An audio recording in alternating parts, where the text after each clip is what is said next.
नमस्कार दोस्तों, स्वागत है आप सभी का ऑल एग्जाम गाइड गुरु पर। दोस्तों आपके लिए इस वीडियो में प्रैक्टिस टेस्ट सेट पेपर है, लेटेस्ट एग्जाम पैटर्न पर एसएससी के जो क्वेश्चंस पूछे जा रहे हैं एग्जाम में, आपके लिए एक टेस्ट सेट पेपर सेट करके लेकर आया गया है।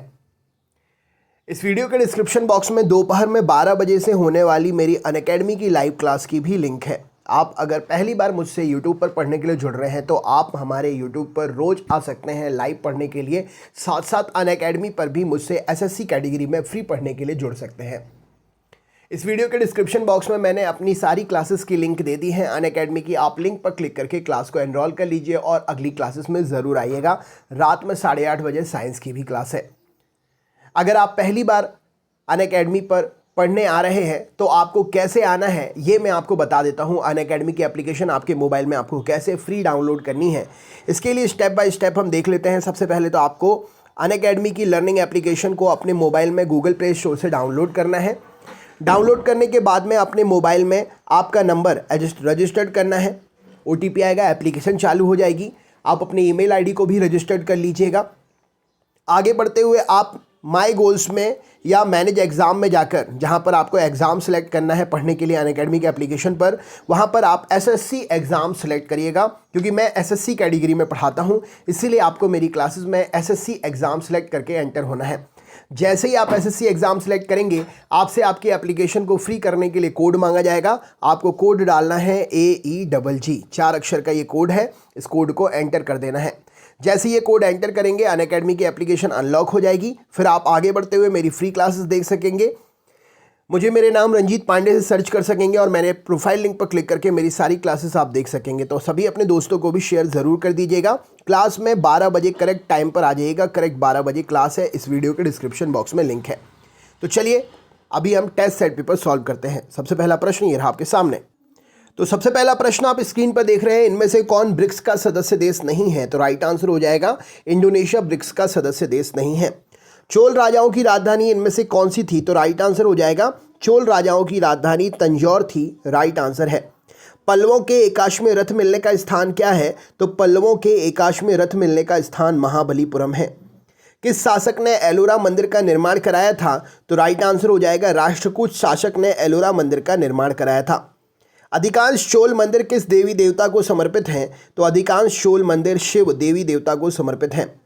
मुस्लिम आक्रमणकारी का नाम जिसने नालंदा विश्वविद्यालय को नष्ट किया, तो उसका नाम क्या है? तो मुस्लिम आक्रमणकारी का नाम जिसने नालंदा विश्वविद्यालय को नष्ट किया, मोहम्मद बिन बख्तियार खिलजी।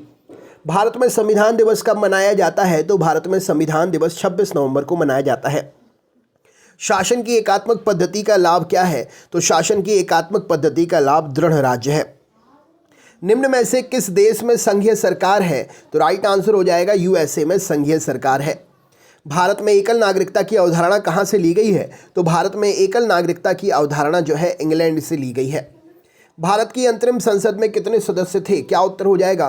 तो भारत की अंतरिम संसद में सदस्य देश 296 थे। सामाजिक न्याय की अवधारणा को संविधान में कहाँ व्यक्त किया गया है? तो सामाजिक न्याय की अवधारणा को संविधान में उद्देशिका में व्यक्त किया गया है। सिक्किम राज्य को दर्जा किस वर्ष दिया गया? तो सिक्किम राज्य को दर्जा 1976 में दिया गया। समुद्र में बृहद ज्वार कब आता है? तो समुद्र में बृहद ज्वार जो है पूर्णिमा और अमावस्या के दिन आता है। दो देशांतर के बीच में कितने मिनट का अंतर होता है? तो दो देशांतर के बीच में 4 मिनट का अंतर होता है। पूर्व से पश्चिम की ओर परिक्रमा करने वाला ग्रह कौन सा है? तो पूर्व से पश्चिम की ओर परिक्रमा करने वाला ग्रह अरुण ग्रह है। तारामंडल सप्तऋषि को पश्चिमी निवासी किस नाम से जानते हैं? तो तारामंडल सप्तऋषि को पश्चिमी निवासी जो है बिग बियर के नाम से जानते हैं। विश्व का सबसे ऊंचा ज्वालामुखी इनमें से कौन सा है? तो विश्व का सबसे ऊंचा ज्वालामुखी इनमें से ऑप्शन नंबर कोटोपैक्सी है। सुनामी तरंगे किससे उत्पन्न होती हैं? तो सुनामी तरंगे समुद्र के नीचे उत्पन्न भूकंप से होती हैं। विश्व की सर्वोत्तम कपास की किस्म को क्या कहते हैं? राइट आंसर क्या है? तो विश्व की सर्वोत्तम कपास की किस्म को सी आइलैंड के नाम से जाना जाता है। पुरानी कॉलोनी नॉर्दर्न रोडेशिया का नया नाम क्या है? तो पुरानी कॉलोनी नॉर्दर्न रोडेशिया का नया नाम युगांडा है। क्यूबा सबसे बड़ा उत्पादक किसका है? तो क्यूबा जो है चीनी का सबसे बड़ा उत्पादक है। अंटार्कटिका की खोज किसने की? क्या उत्तर हो जाएगा? तो अंटार्कटिका की खोज जो है जेम्स कुक ने की है। विश्व की सबसे लंबी भूमि सीमा किन दो देशों के बीच में है? तो विश्व की सबसे लंबी भूमि सीमा जो है कनाडा और USA के बीच में है। तुर्की की राजधानी का नाम क्या है? तो राइट आंसर हो जाएगा तुर्की की राजधानी अंकारा है। भारत में सबसे छोटा दिन कब होता है? क्या उत्तर हो जाएगा? तो भारत में सबसे छोटा दिन जो है 22 दिसंबर को होता है। कामरूप वर्तमान में कहाँ पर है? तो कामरूप वर्तमान में असम में है। भारत में तंबाकू उत्पादन में प्रथम स्थान पर कौन सा राज्य है? तो भारत में तंबाकू उत्पादन में प्रथम स्थान पर आंध्र प्रदेश राज्य है। राजीव गांधी अंतर्राष्ट्रीय विमानपत्तन कहाँ पर है? तो राजीव गांधी अंतर्राष्ट्रीय विमानपत्तन जो है हैदराबाद में है। विक्रमशिला विश्वविद्यालय का निर्माण किसके द्वारा किया गया? तो विक्रमशिला विश्वविद्यालय का निर्माण जो है धर्मपाल के द्वारा किया गया। औरंगजेब की मृत्यु कहाँ पर हुई थी? क्या उत्तर हो जाएगा? तो औरंगजेब की मृत्यु जो है अहमदनगर में हुई थी। निम्न में से कौन सा विषय राज्य सूची के अंतर्गत आता है? तो राज्य सूची के अंतर्गत जो है कृषि विषय आता है। भारतीय नागरिकता किसके द्वारा दी जाती है? राइट आंसर क्या है? तो भारतीय नागरिकता गृह मंत्रालय के द्वारा दी जाती है। भारत में नए राज्यों का निर्माण किसके द्वारा संपन्न किया जाता है? तो भारत में नए राज्यों का निर्माण जो है साधारण बहुमत से संपन्न किया जाता है। भारतीय संविधान के अंतर्गत कौन सा रिट जारी नहीं किया जा सकता? तो भारतीय संविधान के अंतर्गत आदेश रिट जारी नहीं किया जा सकता। लक्ष्मीबाई शारीरिक शिक्षा कॉलेज कहाँ पर है? तो लक्ष्मीबाई शारीरिक शिक्षा कॉलेज ग्वालियर में है। मानव सेवा पुरस्कार किसकी याद में दिया जाता है? तो मानव सेवा पुरस्कार जो है राजीव गांधी की याद में दिया जाता है।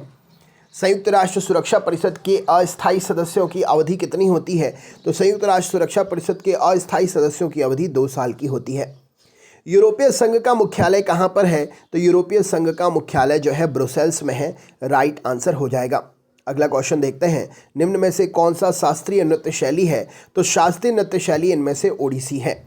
हिमालय की सबसे बाहरी पर्वत श्रेणी कौन सी है? तो हिमालय की सबसे बाहरी पर्वत श्रेणी जो है शिवालिक है। सबरीमाला निम्नलिखित में से किस राज्य में स्थित है? तो सबरीमाला जो है केरल राज्य में स्थित है। कालीबंगा स्थित कहाँ पर है? तो कालीबंगा जो है राइट आंसर है राजस्थान में है। अगला क्वेश्चन, संस्कृत भाषा का पहला व्याकरणकर्ता कौन है? तो संस्कृत भाषा का पहला व्याकरणकर्ता पाणिनि जी हैं। प्रथम बौद्ध परिषद कहाँ पर आयोजित की गई थी? तो पहली बौद्ध परिषद जो है राजगृह में आयोजित हुई थी। पहली भारतीय महिला जिन्होंने ओलंपिक खेलों में पदक जीता, क्या नाम है? तो पहली भारतीय महिला जिन्होंने ओलंपिक खेलों में पदक जीता कर्णम मल्लेश्वरी जी हैं। बास्केटबॉल के एक टीम में कितने खिलाड़ी होते हैं? तो बास्केटबॉल की एक टीम में जो है 5 खिलाड़ी होते हैं। भारत की जनसंख्या में ऋणात्मक वृद्धि दर किस दशक में दर्ज की गई थी? राइट आंसर क्या है? तो भारत की जनसंख्या में ऋणात्मक वृद्धि दर जो है 1911 से 1921 के बीच में दर्ज की गई थी। जहांगीर के मकबरे का निर्माण किसने किया था? तो जहांगीर के मकबरे का निर्माण लाहौर में किया गया था। कहाँ पर किया गया था? लाहौर में। केरल के समुद्री तट में रेत में भरपूर मात्रा में क्या पाया जाता है? तो केरल के समुद्री तट में रेत में भरपूर मात्रा में जो है राइट आंसर है थोरियम पाया जाता है। तो दोस्तों ये था आपका प्रैक्टिस टेस्ट सेट पेपर। क्या रहा स्कोर ज़रूर बतलाइएगा और दोपहर में 12 बजे अनअकैडमी की लाइव क्लास में ज़रूर आ जाइएगा, लिंक डिस्क्रिप्शन बॉक्स में है। तो चलिए मिलते हैं नेक्स्ट क्लास में। अपना ख्याल रखें। बहुत बहुत धन्यवाद। आपका दिन शुभ हो।